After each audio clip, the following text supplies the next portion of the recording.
Hello guys, मैं उधीरज और स्वागत करता हूँ आपका मेरे एक और नए वीडियो के अंदर।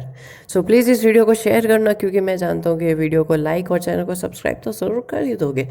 तो आज हम लोग पढ़ने वाले हैं हमारी CBSE क्लास 10th के बायोलॉजी का चैप्टर 8, जो कि है हाउ टू ऑर्गेनिज्म रिप्रोड्यूस। इसमें बहुत बार बहुत सारे लोगों ने कहा कि चैप्टर 8 पढ़ा दे। मैंने कहा कौन से सब्जेक्ट का?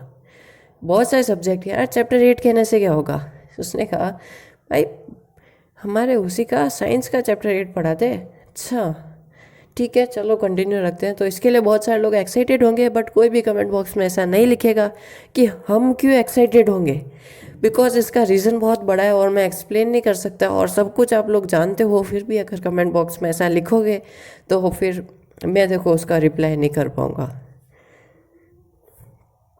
तो अब आ जाता है कि आखिर ये चैप्टर का मोटिव क्या है।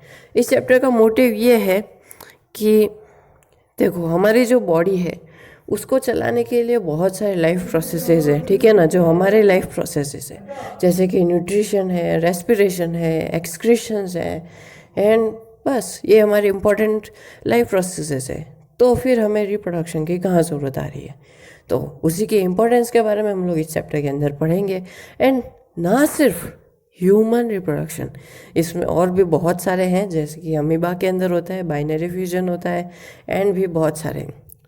ठीक है, इसके अंदर सिर्फ वही एक पार्ट नहीं है जो सोच रहे हैं हम लोग, सिर्फ ह्यूमंस के बारे में इसके अंदर बात नहीं होने वाली, उससे भी रिलेटेड और भी बहुत सारी बातें। जैसे कि देख लो कि चैप्टर से ऊपर का जो एक पैराग्राफ है, मतलब नीचे का जो पैराग्राफ है, उसके अंदर सिर्फ बकवास लिखी हुई है। उसके बाद जब हम लोग आते हैं तो मेन चैप्टर वहाँ से स्टार्ट होता है। अब कहोगे कि भाई तूने हाइलाइटर का यूज़ क्यों नहीं किया, एंड तू कह रहा था कि भाई तू एडिटेड नोट्स देगा, ये तो वो नहीं है। मैं बता दूं कि मुझे हो रहा है जुकाम, जिसको मिनिमम 1 वीक लगेगा मुझे सही होने में। एंड मेरा फ़ोन तो जानते ही हो कि मेरी मर्ज़ी से नहीं चलता, वो अपनी मर्ज़ी से चलता है। कभी भी वो चल सकता है एंड कभी भी वो हैंग हो सकता है। जुकाम में, कोल्ड में, फीवर में जानते हो कि एक हैंग हुए फ़ोन को कितना मुश्किल होता है ऑपरेट करना। अभी सॉरी, मैं एडिटेड नोट्स नहीं लेके आ पाऊँगा। एंड जब हाइलाइटर की बात है, जो अगर मैं इनको हाईलाइट करता तो शायद आपको वर्ड्स क्लियर नहीं होते, इसलिए मैंने इसको हाईलाइट नहीं किया। तो मेन टॉपिक जो है वो स्टार्ट होता है हमारे DNA से। ठीक है, चैप्टर भी DNA से स्टार्ट होता है, और जो पूरा जो टॉपिक है रिप्रोडक्शन का, वो भी DNA से ही स्टार्ट होता है। तो आखिर ये DNA है क्या? DNA कुछ नहीं है, ये कुछ मॉलिक्यूल्स है जो बनते हैं प्रोटीन से, और प्रोटीन्स कुछ मॉलिक्यूल्स है जो बनते हैं हमारे अमाइनो एसिड से। एंड जो अमाइनो एसिड्स है, नहीं बस अमाइनो एसिड्स पे जो है हमारी साइकिल जो है ख़त्म हो जाती है। वही है हमारी लाइफ के बिल्डिंग ब्लॉक्स। बट जो उनके मॉलिक्यूल्स हैं ना, प्रोटीन्स, वो थोड़े से हेड है, मतलब कि वो उनके बॉस है अमाइनो एसिड्स के। वही सारा जो है मेन कंट्रोल करते हैं कि हमारी बॉडी का जो स्ट्रक्चर है वो कैसा होगा, प्रोटीन्स। इसीलिए तो बॉडी बिल्डर्स खाते हैं हमेशा प्रोटीन्स। ठीक है, बिकॉज अगर ज़्यादा प्रोटीन होगा तो क्या होगा? फूल जाएगा। गुब्बारे में ज़्यादा हवा भरोगे तो क्या होगा? फूल जाएगा। एग्जैक्टली। आखिर ये DNA का फुल फॉर्म क्या है? DNA का फुल फॉर्म है डीऑक्सी राइबो न्यूक्लियरिक एसिड। प्रोनाउंसिएशन देखना है तो ये deoxyribonucleic acid. Deoxyribonucleic acid. Pronunciation देख लिया, वैसे सीख ही जाओगे बार बार। जब अगर हम लोग इनको प्रोनाउंस करते हैं तो आ ही जाता है, इतना भी हार्ड नहीं है। तो ये जो है ना, ये हमारे सेल्स, पता नहीं कितने, शायद 3.7 ट्रिलियन सेल्स होते हैं हमारी बॉडी के अंदर, ट्रिलियंस। तो हर एक सेल का जो न्यूक्लियस है उसके अंदर ये जो DNA है ये प्रेजेंट होता है, और ये DNA भी बहुत सारा होता है। ऐसा नहीं है जैसा हमें मूवीज़ में दिखाता है कि ये सिर्फ एक ही रिंग है, नहीं, बहुत सारी रिंग्स होती है। ठीक है, मतलब बहुत सारे ऐसे पैटर्न्स होते हैं DNA के, बहुत सारे। तो ये जो DNA है इसके अंदर इंफॉर्मेशन होता है, डेटा होता है कि जो बॉडी का जो स्ट्रक्चर है वो कैसा बनाना है। ठीक है, एंड ये सब कुछ ये दे देता है हमारे प्रोटीन्स को, अमाइनो एसिड्स को, कि ये लो, ये तुम्हारा काम है, ये तुम्हारा प्रोजेक्ट है, एंड इसे तुम संभालते रहो, अब ये मेरी जिम्मेदारी नहीं। बस फिर प्रोटीन अपना काम करना स्टार्ट कर देता है। तो अब अगर इन्फॉर्मेशन में कहीं पे कुछ भी गड़बड़ हो जाएगी, वैसे अपने उसका मतलब एक एक फिनोमेना है, उसका शायद नाम सुना होगा, कि जैसे अगर बहुत सारा एक ग्रुप है पीपल्स का, ठीक है, हम लोग 10 समझ लेते हैं, तो अगर आप किसी एक जने को कोई बात बताओगे, फिर वो दूसरे को बताएगा, फिर तीसरे को, चौथे को, पांचवे को, कंटिन्यू टू 10, तो वो बात जो है वो चेंज हो जाएगी।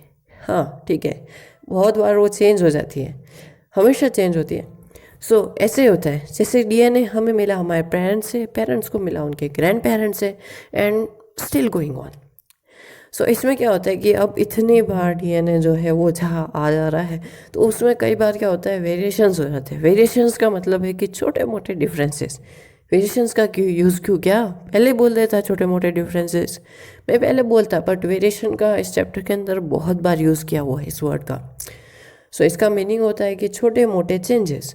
तो इसमें जो वो छोटे मोटे चेंजेस हो जाते हैं, उसकी वजह से एक बहुत बड़ा चेंज हो जाता है। जैसे कि अगर हम लोग कंपैरिजन करें हमारे पूर्वजों से, तो वो थे हमारे चिंपैंजीज।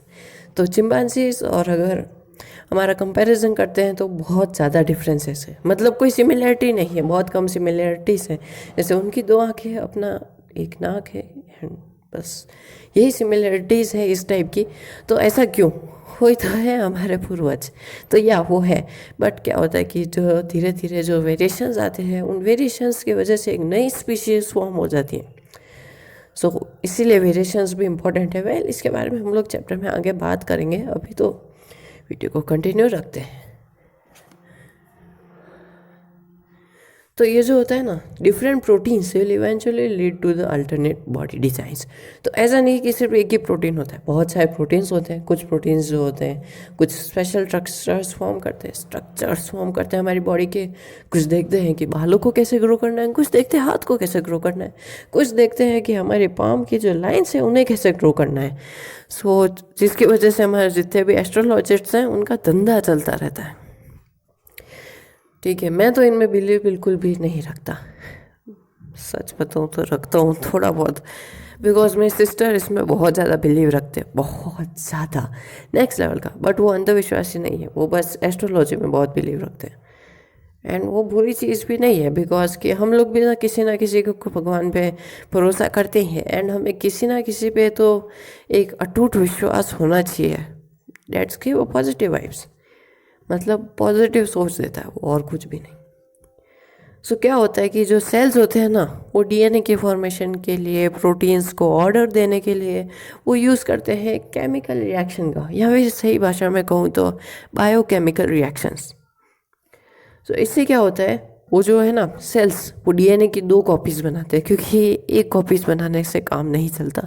देखा होगा ना डायग्राम में, बचपन में पढ़ा तो था कि अगर एक सेल जो है वो डिवाइड हो रहा है, डिवाइड अगर होता है या फिर अगर वो रिप्रोड्यूस करता है, तो फिर वो 2 सेल्स को एक साथ प्रोड्यूस करता है। क्यों, इसका रीज़न हम लोग आगे देखेंगे।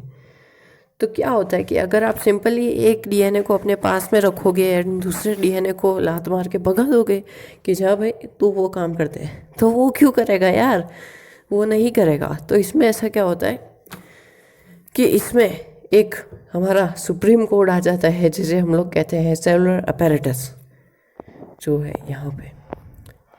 तो ये जो अपैरेटस है ना, ये ध्यान रखता है कि भाई जितने भी सेल्स हैं वो सारे सही से काम कर रहे हैं या नहीं कर रहे हैं, बॉडी का जो स्ट्रक्चर का जो फॉर्मेशन है वो सही से हो रहा है या नहीं हो रहा है। एंड ये जो है गाइड्स होते हैं हमारे डीएनए के, सेल्स के, प्रोटीन्स के, अमीनो एसिड्स के, सबके गाइड्स, जो कि है हमारे सेलुलर अपैरेटस, जो कि दोनों ही सेल्स में होता है, जिसकी वजह से वो अच्छे से वर्क कर पाते हैं।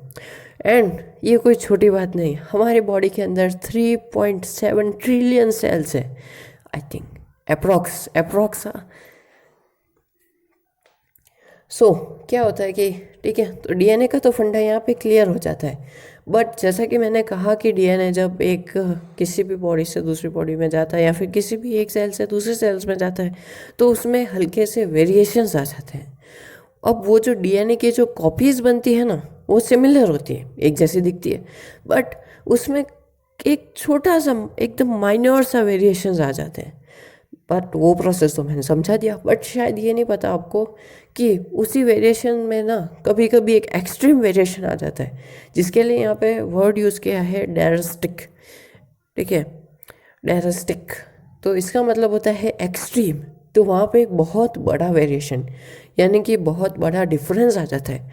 उस डिफरेंस की वजह से क्या होता है कि जो पेरेंट्स का जो डीएनए है वो उनके किड्स के डीएनए से बहुत ज़्यादा अलग हो जाता है।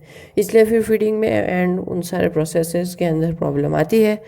तो उसके लिए ना पहले क्या होता था कि वो जो बेबी है न्यूबॉर्न है वो मर जाता था, बट अभी ऐसा नहीं होता। अभी इसके ऊपर बहुत सारी मेडिसिन भी हैं जिसको वो ऐसा नहीं है कि बहुत सस्ती होती है, वो 16 करोड़ 27 करोड़ 17 करोड़ की होती हैं, करोड़ की CR। देखा होगा इंस्टाग्राम पे न्यूज़ पे, जैसे कि कोई छोटा सा बच्चा है एंड उसको किसी इंजेक्शन की ज़रूरत है एंड वो इंजेक्शन जो है वो बहुत ही ज़्यादा महंगा है, कॉस्टली है। तो वो यही इंजेक्शन्स होते हैं जिससे कि जो उसका डीएनए है वो उसके पेरेंट्स के डीएनए से मैच कर जाए। ठीक है ना।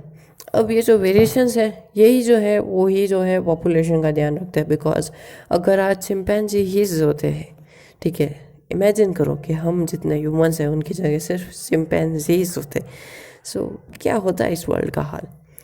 ठीक है, तो वो इमेजिन कर सकते हो आप, क्योंकि इमेजिन करने के पैसे नहीं लग रहे। एंड प्लीज़ वीडियो को लाइक कर देना। Thank you. वीडियोस छोटे होंगे क्योंकि मैं जानता हूँ कि बड़े वीडियोस बनाने का कोई सेंस नहीं है, कोई दिखेगा ही नहीं उन्हें, बिकॉज आप सभी लोग आपके स्कूल के वर्क में बिजी हो एंड स्कूल वाले हमें इतना वर्क दे रहे हैं कि हम क्या ही कर सकते हैं। So we all are struggling and we all will win. Thank you.